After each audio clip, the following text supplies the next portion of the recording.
Bienvenue dans notre chaîne Histoire en français. J'espère que vous allez bien et bienvenue dans cette nouvelle vidéo. L'histoire de cette vidéo, c'est Riquet à la houppe. Allez, on commence. Il était une fois, dans un château lointain, une reine qui mit au monde un enfant très laid. C'est un garçon que l'on surnomma bien vite Riquet à la houppe, car se dressait sur le devant de sa tête une petite touffe de cheveux, et son nom de famille était simplement Riquet. Le jour de sa naissance, une fée se pencha au-dessus de son berceau et rassura la reine en ces mots. Votre enfant est certes bien laid, mais il aura une intelligence très fine et une répartie bien subtile.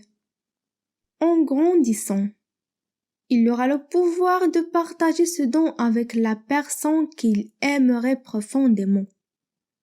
La reine fut bien soulagée, et on oublia presque la laideur de son enfant.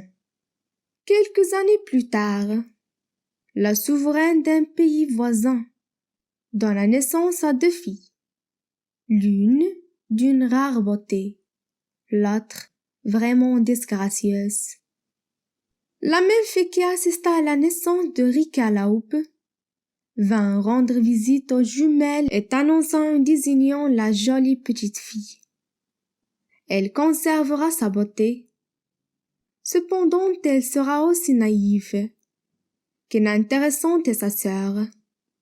Si laide, aura l'esprit vif et brillant. Complètement affligée, la reine lui demandait s'il existait un moyen d'accorder un peu d'intelligence à sa jolie petite fille.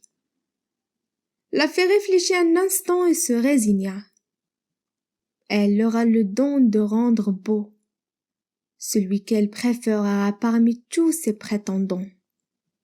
Ainsi, les 2 sœurs grandirent l'une à côté de l'autre. La finesse d'esprit, la répartie de la seconde filleur bien vite fait, dévançait la rare beauté de la première des jumelles, et cette dernière fut délaissée. Mais, malgré sa nature stupide, elle se rendait compte de cette différence. Il faut dire que sa mère, la reine, lui reprochait continuellement sa bêtise.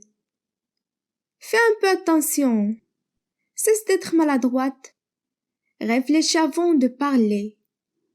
Un jour, la jolie princesse, bien triste, s'enfuit dans la forêt et s'arrêta dans une clairière pour sangloter chaudement. Elle n'eut pas le loisir de pleurer longtemps, car un petit homme fort laid habillé comme un prince vint vers elle. Il lui dit avec un grand respect et une gentillesse jusqu'alors jamais entendue: je n'ai jamais croisé une jeune fille aussi adorable que vous l'êtes, et ne comprends pas comment une grosse si belle peut verser autant de larmes. Je suis naïve et sotte, je le sais, et je préférerais posséder l'intelligence de ma sœur, dit-elle tristement. Le jeune prince sourit et ajouta gaiement: lorsque je suis née, en plus de me prêter un esprit vif, la fée m'a accordé le pouvoir de donner de l'esprit à celle que j'aimerais.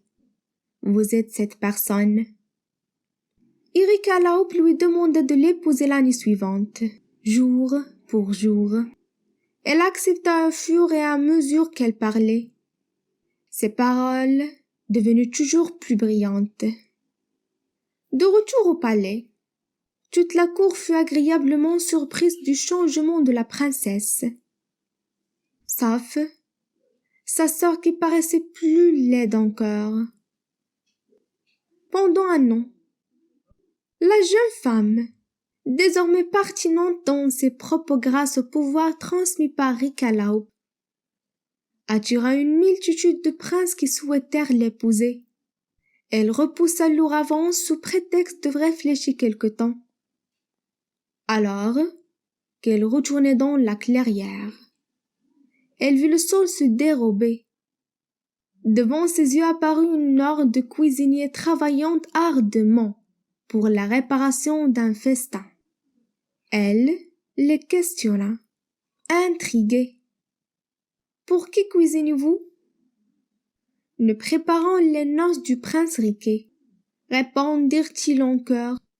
Elle se souvint instantanément de sa promesse. Et alors qu'elle s'apprêtait à faire quelques pas, elle rencontra Ricalaupe, magnifiquement vêtue. « Vous venez m'épouser comme vous me l'aviez promis ?»« Je ne sais pas trop, » répondit-elle embarrassée.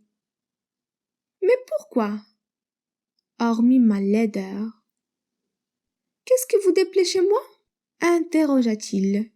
« Rien, avoua la princesse. »« Alors, je suis le plus heureux car je vais vous révéler un secret. À votre naissance, la fée vous a aussi accordé un don, celui de rendre beau celui que vous aimerez. » À peine ces mots furent-ils prononcés que Ricalaupe devint un magnifique jeune homme et la jolie princesse accepta enfin de l'épouser. Seulement, savez-vous qu'il ne s'était pas réellement métamorphosé? L'amour que lui portait la princesse suffisait à le rendre beau. Ce récit vous a plu? N'hésitez pas à écrire vos réactions dans les commentaires. Bonjour! N'hésitez pas à abonner dans notre chaîne, activer le bouton cloche et partager la vidéo avec vos amis.